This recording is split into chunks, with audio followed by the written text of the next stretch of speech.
Dude. Hey, dude. What?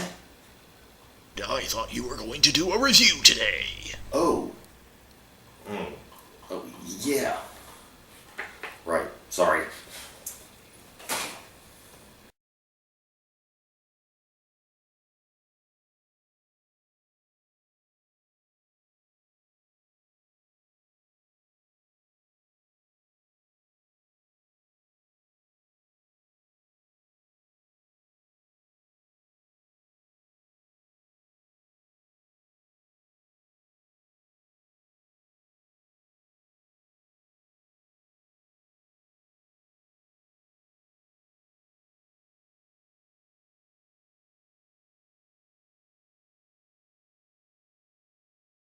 Hello everyone and welcome back to Speculative Dude Presents. I'm your host, Speculative Dude. Now, again, it's been a little while since my last review. I apologize. Once again, things just went crazy. My computer broke. All kinds of stuff. But, okay, we're back into the swing of things. And, well, it's time to look at another bad movie. In fact, this movie is so forgettable that I'm pretty sure pretty soon most people will forget it. The movie I'm talking about today was Geostorm. Now, I'll admit I didn't have particularly high expectations of this movie going into it because it's a disaster movie and usually those aren't particularly my cup of tea. For people who like them, okay, fine, but for me, not so much. Well,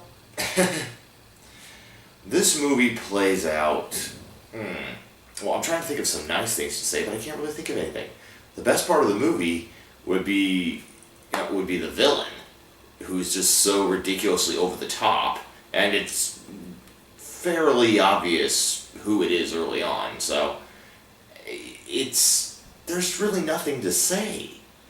This is a made-for-TV movie that somehow, because of its cast, I would have to say, was given an international release, and why, I don't know. I mean, it's pretty laughable. I was laughing through most of this movie. I probably shouldn't have been, but I was.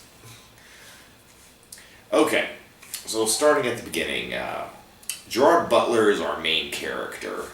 Due to severe weather all over the globe, he leads a team which constructs essentially an orbiting series of satellites that completely surround the Earth that are able to disrupt bad weather at their sources, causing the weather to dissipate. There is nothing to indicate as to why it's also able to create weather as well. Although it's very obvious very quickly that is what happens. So originally this was designed to, again, prevent bad weather, terrible hurricanes, storms, things that could possibly end up, killing many people. And, so they complete this sphere, and it's made very obvious from the beginning that Gerard Butler is not a character. He's a leader, but he likes to buck the system. He doesn't like to listen to authority. He's a rebel. That's the kind of guy he is. Which is pretty much what you'd expect from a Gerard Butler character. If he played anything else, I'd be very shocked. So, he, apparently after being, disrespectful to enough people, he gets kicked off the job, and his brother, who has been kind of like, I guess you could say his PR man, is put in charge of overseeing the whole project. So, 3 years after this. Now, initially, apparently, it was being run by the American government, and after a while, it's going to be turned over to the international. They don't say if it's being turned over to like NATO or the United Nations specifically. They just say it's being turned over to an international committee. So they're kind of inspecific on that. And obviously, there are some people who don't want it to be turned over. There are some people who are willing to. Andy Garcia plays the president. He does very, very well. I think he does an admirable job. I'll admit, early on, it does kind of look like he might be the bad guy, but the problem is, because they kind of point at him so early in the movie, it's pretty obvious that he's not going to be the final bad guy. Of course, not giving away a whole lot, it's Ed Harris here, who plays, I believe, the Secretary of State. I believe is his job. So, he's basically the gist of the story is that a virus has been uploaded into the satellite systems so that instead of simply preventing bad weather from happening, now it will cause extreme cases of weather in very localized areas. The first one is somewhere in Afghanistan, a small village, is basically flash frozen. Now, I will say this for the movie. They don't try to speak scientific details very often. And when I say that, what I mean is, they don't say, oh, we did this, this, and this to manipulate the weather. They don't describe stuff like that in intimate detail, which is probably the smartest thing they do, because then it sounds more ridiculous. You end up with stuff, like Star Trek science, with, multimodal reflection and all that stuff. It's like, no, okay, they don't do that. There's one point where they say something about wave pulses changing, atmospheric pressure and that kind of thing. But it's very quick. It's only a few seconds, and then they move on. Like I said, again, wisely, because otherwise there's enough dumb stuff in this movie. They didn't dwell on that, at least. So, of course, little things start going wrong here and there. This village gets flash frozen, and it's like, okay, well, that's a malfunction of some sort. Then all of a sudden, Hong Kong heats up, and I mean heats up. According to what they're showing on screen, it's over 140 degrees for a little while, and underground pipes start erupting. The only problem with that, one of the problems that I have with this movie is the fact that they didn't, in a way, is that they didn't try to go scientific on it. Is that it's nearly impossible for these things to happen as they're shown. For example, these, this village in Afghanistan, literally people are still walking in the street and are frozen in a position of, like for example, they're in a market. The guy's literally in a position of taking and handing a basket or something to someone, and is literally frozen in that position, as if it's like, things don't freeze that quickly in space. How on earth is your satellite able to generate a freezing temperature so quickly that a person can get frozen in mid, handing to something? I mean, if someone was, say, if it was getting colder and someone were running away or something like that, that's fine. But no, these are in the middle of normal, everyday activities. They just... It's like I said, things don't freeze that quickly in outer space. It takes a few seconds, at least. This is not... this is a sudden... this is... insta-freeze. In Hong Kong, things are obviously hot, but with these pipes and things that are erupting from underground, this is something that would have to have taken a while to have happened. This is not something that happens in a few hours or a few minutes. Okay? Somebody would have noticed something was wrong with the heat long before these things erupted. So there's there's a scene. I can't call it a chase scene early on because they're not really running or anything. But there's one of the he describes himself as a satellite tech who's in Hong Kong watching over the satellites in the Southeast Asian region, and he's trying to escape as basically everything is exploding behind him, and typical disaster movie protocol. Only problem is he's driving a smart car, so it's like, you're trying to make a getaway scene in a smart car look cool. Yeah, it's not going to happen. Look, if you like a smart car, that's fine, but it's a smart car. You can't look cool in a smart car, okay?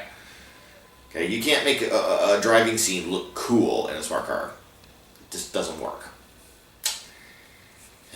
Anyway, Eventually, Gerard Butler's character, who again was fired, and replaced his brother goes to talk to him, convince him to go back into space. Oh, I also forgot to mention that the nickname for this weather satellite is called Dutch Boy, after the story of the boy who put his finger in the dike, to the hole in the dike.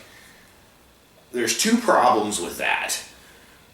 One, he was holding back an entire ocean with his finger, which indicates that you're patching something. It means, okay, the satellite system was designed as a solution. Sticking your finger in a dike is not a solution. It's a temporary measure. Also, the boy in the dike died with his finger in the dike still.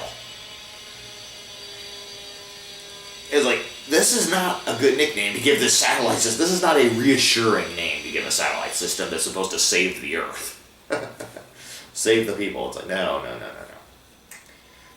Of course, as we said earlier, Ed Harris plays the Secretary of State, who turns out to be the villain at the end, who's had his people uploading like a virus into the computers to send everything going haywire and cause what will be called a geostorm, which means supposedly if there's enough storms in enough areas, they will join together for some reason and cause a giant global storm. I didn't know storms tended to join together, especially storms of different kinds, but okay. And there's this huge countdown on the screen. Once it starts to happen, once these storms start to pop up, it says like countdown to Geostorm. Geostorm in blah blah blah. It's like really? Wow. Okay. So they have to get the president's presidential password, which is apparently a retinal scan, and sent up to the space station so they can shut down the computer. However, once the computer has realized that what's going on, it starts to shut down different parts of the space station, jettisoning it into space, self-destructing. So all the scientists have to get off, of course, Gerard Butler, and I don't even know who the name is, the commander of the space station. She's supposed to be German, but sounds very British. It's because everybody's got their national insignia on. She's supposed to be German, but sounds extremely British. But okay, whatever. So they stay there trying to fix everything, and when eventually they do, the most hilarious part is supposedly they've decided somehow that simply turning off the satellite system and turning it back on will eliminate all traces of the computer virus and bring them back to their original normal running mode. That's not how computer viruses work. Just because you turn it off doesn't mean it's not doesn't mean it's not there. You turn your computer back on, the virus is still there, it just stopped working for the time it was off because it didn't have power. Oh, now it's back on, it's working again. Come on. But no, they managed to shut off, thanks to the president's codes, they shut off the power, turn it back on, and everything's fine, except for the fact that the station they're on is still self-destructing. It's still in the middle of its self-destruct cycle, but the satellites are okay. So, at first, Gerard Butler and the commander of the space station, again, like I said, can't even remember her name, that's how memorable a character she is, are resigned to their fate until they see there's a replacement satellite sitting right outside, and they can get in, put on their spacesuits and get inside this satellite, and they're floating along in space. And it's like, the ending is so bad. I mean, at least if they had died in the explosion or something like that, it could have been considered a heroic kind of, okay, good job, man, we really, But no, the only way this ending could have been cheesier would have been if they had actually ridden the satellite into Earth's atmosphere and landed in the ocean. No, instead they get picked up in space by one of the other crew members who was introduced earlier, completely inconsequential, but so yeah, he's there, and they're picked up by a satellite, on their way, or in the satellite. I guess they have one of those little claw arms to reach out and grab it and bring it into the whatever you want to call it, the space cruiser, the landing pod, whatever. I don't think they're actually given names. They're just the shuttle, that goes from the escape shuttle that goes from the the space station to Earth. Now, if it seems like I'm cutting out a lot of things, I am, because there's so much in here that is so stupid and so pointless too. Some things that are semi-important yet also completely not important, I guess you could say. Important to the movie anyway, but in real life would make a little difference. Gerard Butler's brother, try saying that, Gerard Butler's brother, his character is apparently dating a member of the Secret Service. She helps to protect the president. And apparently, now I don't know if this is true or not. I'm kind of guessing that it might be due to reasons of safety and hostage situations, but they're not supposed to have relationships. And I suppose I get it. Somebody takes hostage your family, you end up having to compromise the president, etc. Okay, that might be reasonable. But the problem is, because they need to get some information and all these things, he uses her to help them, and she's willing to, which is fine. I don't have a problem with that. The problem is she gives in way too easily, especially when some of the things that they're suggesting doing are literally treason. They kidnapped the president to get him. Now they end up explaining what's going on. Of course, the president understands. He's not a bad guy. He understands what's going on once they explain it and is willing to help. So he's going, but it's still, you just kidnapped the president. That would get you thrown into jail for life, or executed. You could be executed. You can still be executed for treason, believe it or not. It may not happen often, but it's still possible. He goes to her and says it, and she looks at him for a couple of seconds every time, because he goes to her about 3 times during the movie for help, and each time it's for something bigger and bigger. Like I said, the last time being helping them kidnap the president, but she looks at him for a few seconds, and she says, "Okay, all right, I'll help you." It's like, she doesn't stop to think about whether... And the thing is, each time that what they're saying sounds more and more ridiculous. Now, what they're saying is true. We think this is happening to the satellite, blah, blah, blah. We think this is going on. We need the president's information, blah, blah, blah. Okay, what is happening is true. The problem is, each time they bring it to her, it sounds more and more ridiculous, yet she just accepts it. It's like, okay, I'll help you. It's like, and what if it wasn't? She's a terrible Secret Service agent. I'm sorry. You are. It's like, miss, you are a terrible Secret Service agent. You are willing to believe somebody just like that. It's awful. It's just... they have a chase scene with a little self-driving rental taxi. For some reason, they feel they have to make a joke about the self-driving taxi. It's like, and they just kind of like, "That's the best you could find?" Okay. And then they just take off. It's like, okay, what was the point of that?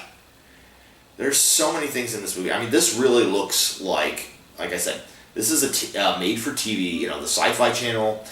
If you ever remember the Sci-Fi Channel, they have, different weekends, they'll have different groups of movies. For example, one weekend will be like maybe dinosaurs, another week will be superheroes, another will be extreme sci-fi, and then another week might be, disaster movies.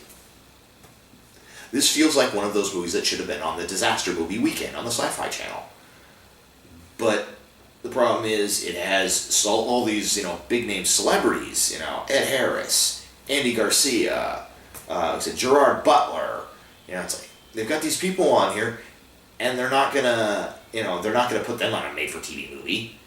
But this is a terrible movie. I actually do recommend watching it just because it's so hilariously bad. Like I said, what little science is there is awful. The political intrigue is like, what? Because the whole thing ends up, I even glossed over this, Ed Harris is the bad guy. The whole thing is he wants to do this because he wants the president to die during this geostorm so that he can be the president. Oh, and also the vice presidents are, apparently it's taking place during the Democratic National Convention, which takes place in Florida. So it's like, oh, we'll just have a hurricane attack Florida. He'll die and I'll be the president. Well, first of all, they say the election is just a few weeks away, and if you're the Secretary of State, that means you're going to be the president for a few weeks, because you don't have enough time to make yourself the new candidate. So that doesn't even make any sense. Especially not to mention how long it would have taken to set up something like this. Just none of it makes sense. It's like, oh my gosh, it's so bad. But again, as I said, I am glad I went to see it because it was so funny. It was so terrible that it was funny. So, again, like I said, I do recommend watching it for the sake of, oh my gosh, it's so hilariously bad. Take it for what it's worth. That's my opinion. Take it for what it's worth. I'll talk to you guys next time. Speculative Dude, out.